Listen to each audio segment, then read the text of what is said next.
Okay, let's start and let's talk about some of the results we talked about before. Let's look at your urea test. Let's talk about urea test. Review. Okay, what you find? Is there any change? Anything become cherry red? No. So all the samples what you tested is negative. Is that right? Then you can record it is negative. So we can review urea test is, if you have a urea, bacteria has ureas, will become ammonia, and the carbon dioxide will release, and this is a weak alkaline and will change the color, become cherry red, because pH indicator phenol red. So that's very quick review. So all of us will get negative. Does that make sense? Okay, then look at your 3-tube fermentation test. Did you see any of these become yellow? Yeah? I have a good example here. What this means? This means the bacteria, whoever you inoculated, is acid positive. Okay, so let's say this is 3 tubes sugar. I'll just say sugar fermentation. Fermentation test. And what you find, it is yellow positive. Now why? Phenol red turns yellow at acid environment.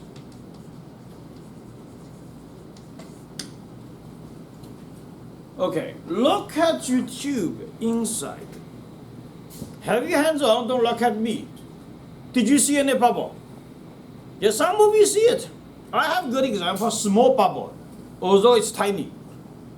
So you have one, have bubble. Okay, what this means?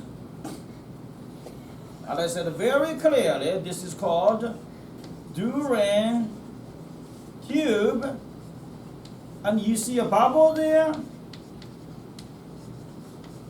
That means gas positive.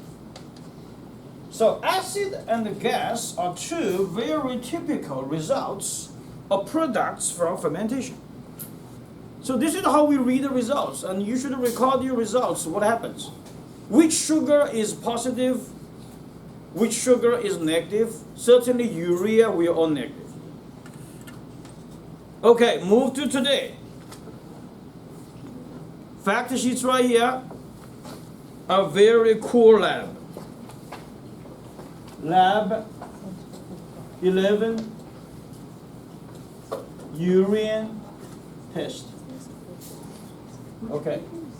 First of all, what are we going to talk? UTI.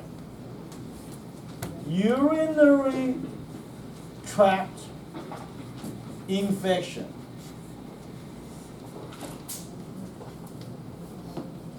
Okay, urinary tract infection. What is the symptoms? We have one terminology can describe that called dysuria. What this means? Difficult to pee, is that right? You have a pee, feeling burning, feeling abdomen pain, feeling never end, at least not comfortable when you go to restaurant. So that's called dysuria. Now, there's a lots of reasons will cause dysuria or urinary tract infection. We are talking about is microbiology. So, which bacteria is number one will cause dysuria? Very simple. It is E. coli. Everybody knows. And specifically, we call it a urological E. coli. And this urological E. coli could be transferred into the food supply chain. So this is another emerging foodborne pathogen. You can say that. But clinically, E. coli is the #1 bacterial cause UTI. And it is responsible 80%. Okay, what are the left 10-20%? Could be Klebsiella, could be Enterococcus, could be Enterobacteria ACA group and other gram-negative intestinal bacteria. But E. coli is #1. What are the reasons will cause UTI? Why E. coli will cause infection? Several reasons.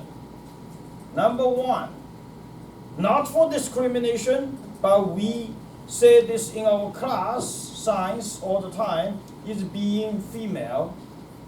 Because compared to male, female have short urine tract. This is easy for bacteria to get contaminated and infected. #2, holding on pee too long. This is what happened. There is a basketball or football between WVU and University of Pittsburgh, for example. Then you were in the stadium. It's been 3 hours or 4 hours. You didn't go to restroom. If you keep doing that, will cause UTI. Because the bacteria could be retract up to the urinary tract. #3, this is happened in the hospital all the time. It's called catheterization, which is related to the catheter.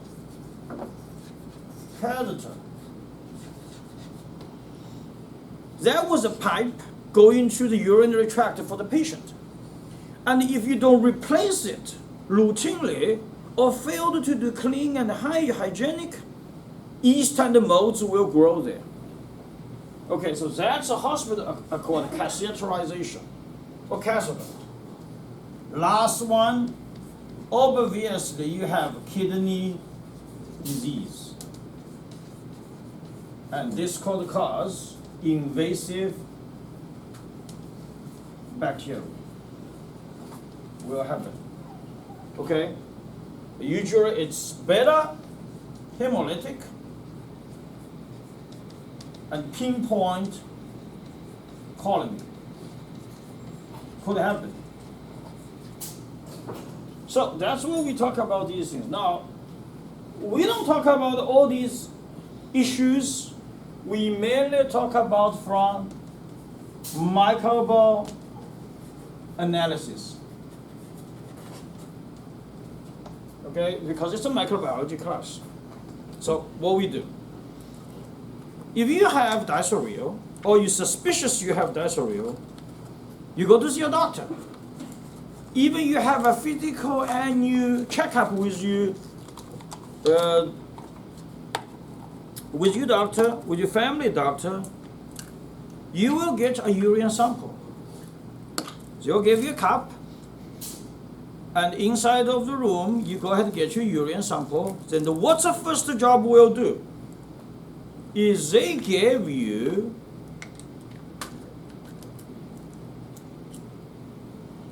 a strip like that, or the nurse can do, and insert into your urine sample to see the color change. So this is the first test. Dip stick test. So you have a urine sample right here. I'm going to add in is a dipstick, and then immersed, of course, okay? Then we'll see the color change. Now, if you look at these items, they are a lot. They are like leukocyte, nitrite, protein, pH, blood, ketone, calcium. Now, from microbiology standpoint, what do we care about? is 3 items. Number 1, leukocyte. Want to make sure the spelling is correct. Yeah, leuko, K-O-C-Y-T-E.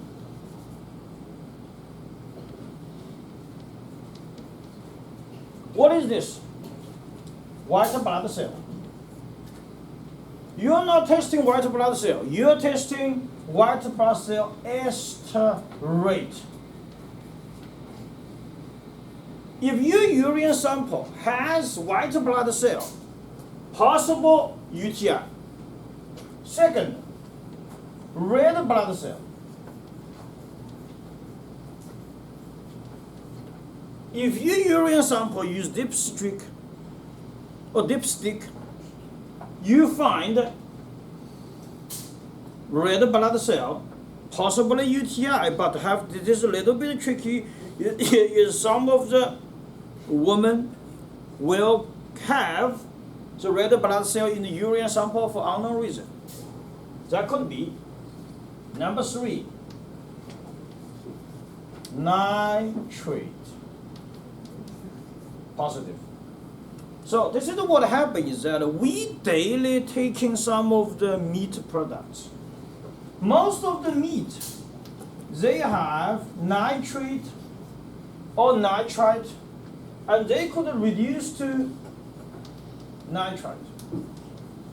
And the bacteria, especially E. coli, could use it and shows positive in your urine sample. So let's say you have a hot dog, you have a turkey breast. When they manufacture, they all add a nitrite. We call it a curing meat. More or less, we took some. Even sometimes from the vegetables, we are not intentionally to add it, but the urine sample, your body have some. If E. coli is present, it will reduce nitrate to nitrite, showed up in the dipstick test.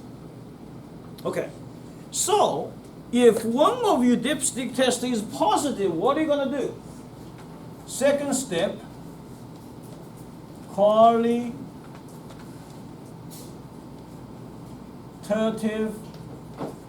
test.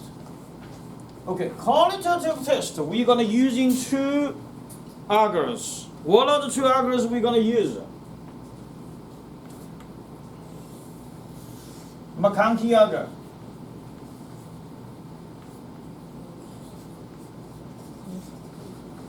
Number 1. Number 2, blood agar. What we are doing, using loop get urine sample, we'll do streak plating.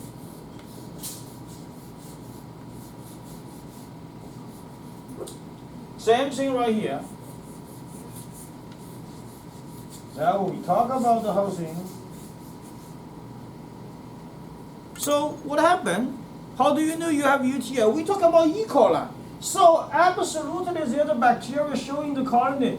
On the McConkey agar, you see it is pink colony. Lactose fermentation positive. Possibly E. coli. Because we already suspicious you have E. coli. Blood agar, what you see?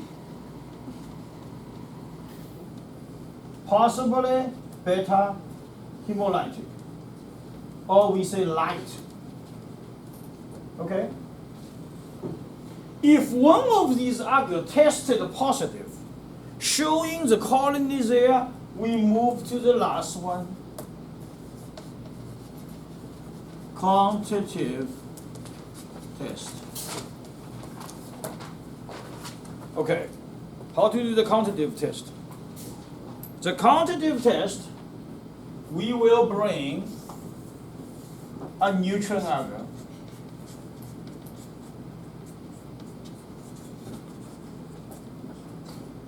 We're gonna pick up the loop, use a loop to carry on the urine sample. We will do very intensive but very gentle streak. Okay, like that. Very, very gentle. Very, very gentle like this. Then you turn 90 degrees. Do a second very gentle streak. Okay, very gentle, very gentle.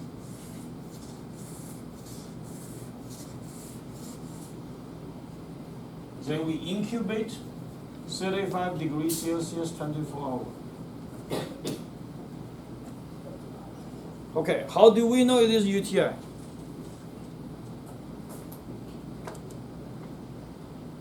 This is a loop. We're using loop to do this. How many liquid will carry? We assuming 0.001 ml, 1 microliter. Okay, if you have how many colonies there? 1, 2, 3, 4, 5, 6, 7, 8, 9, 10, 11, 12, 13, 14. So how many population there, concentration there? 14 multiplied by dilution factor. That equals 14 multiplied by, what's the dilution factor? 1 divided by 0.001. That equals 1,000. So this dilution factor is 1,000. So how many bacteria there? 14,000. Okay, is this guy UTI? Not necessary. Our standard is urine sample, bacteria more than 100,000 CFU per ml. This is UTI. Now, if you have something like that, what you gonna do? Visit a doctor half a year or annually, do a checkup. It could be getting there. Is that right? So that's something we want to say. So, in the conclusion, go to see a doctor, do the dipstick test. If either of them, white blood cell, red blood cell, or nitrite is positive, we move to qualitative test.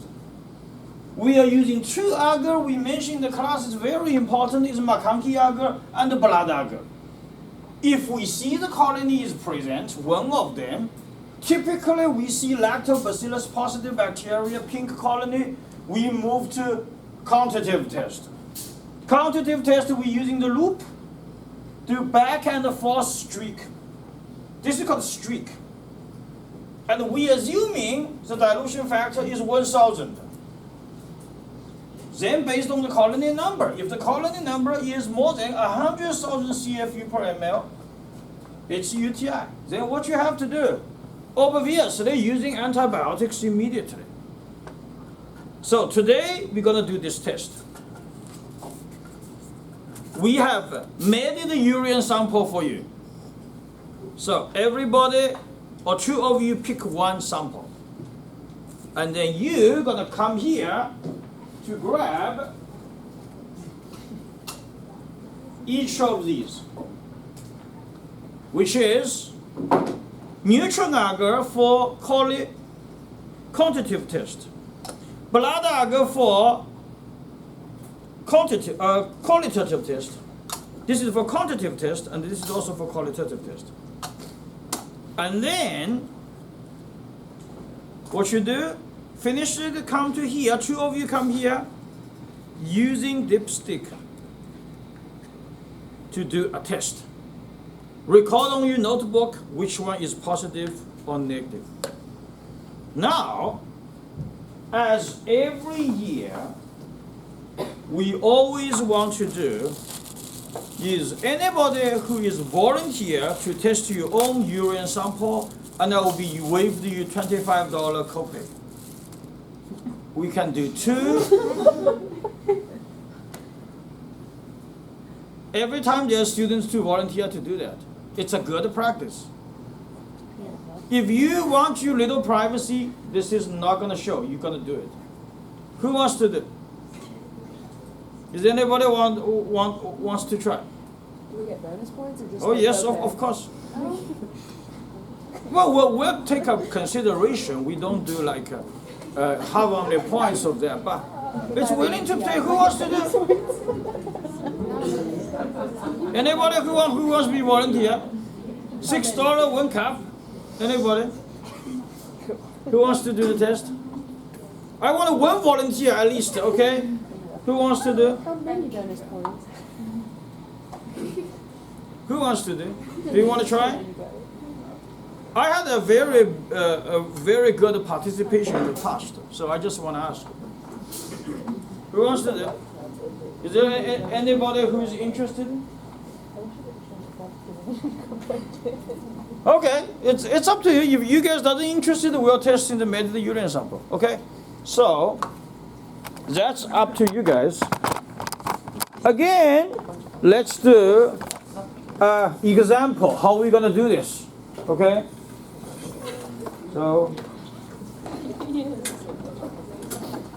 No, I'm not forced you to do it, but I'm just have this topic. If you are interested, you feel free to do it. I had a pretty good participation before. I mean, okay. Let's get the. Do you have gloves? I could be. Do you have gloves? I could be using. Thank you very much.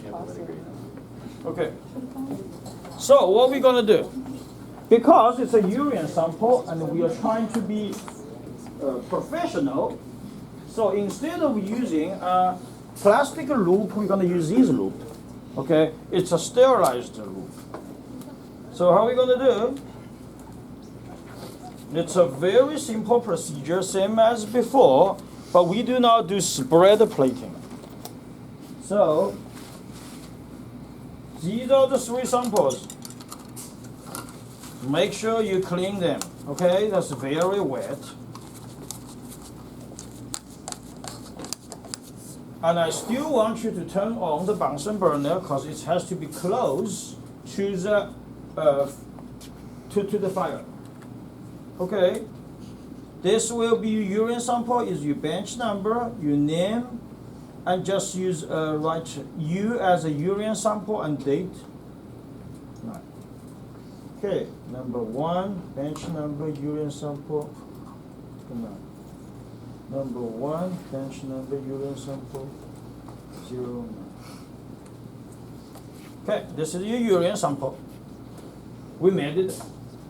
Okay, how are we gonna do? We need basically is a rack. Do you guys have a? I'll just borrow this real quick. Okay, so we put it here. So first step we say is using dipstick. Okay, there is a kind of the items there. So what you do? You put in, insert it completely, 15 seconds, took it out. And then compare here to see which one is positive, which one is negative, and record it. Okay, that's my demonstration. Let's assuming they are positive, so we have to do sterilization. Oh, sorry, we have to do the quantitative, qualitative test. Still, turn on Bunsen burner.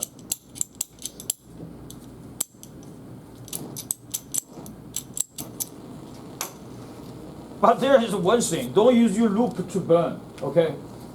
This is a plastic one. We wanted this atmosphere here is to make sure the bacteria is not contaminated from outside to go to the urine sample.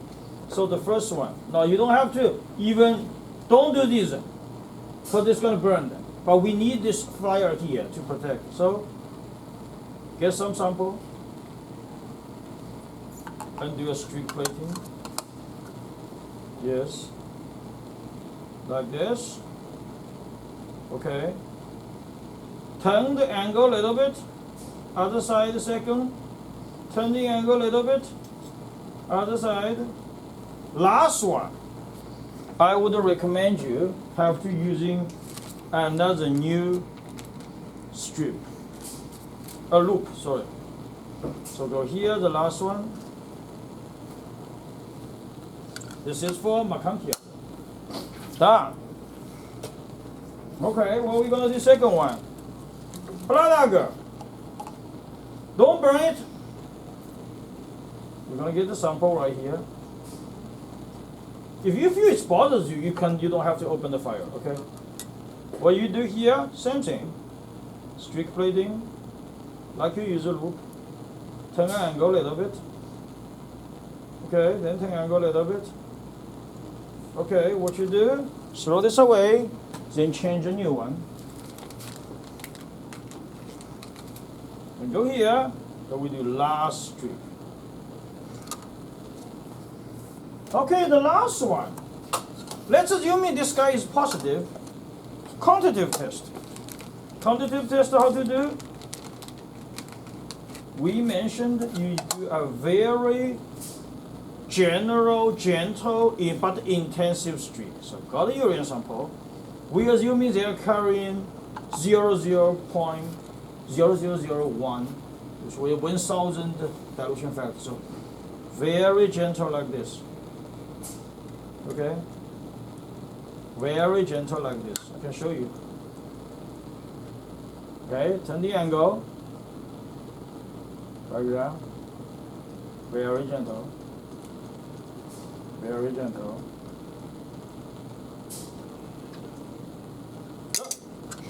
That's all. So you give to TA. We'll do the incubation. We'll see how many bacteria. Okay? That's what we have.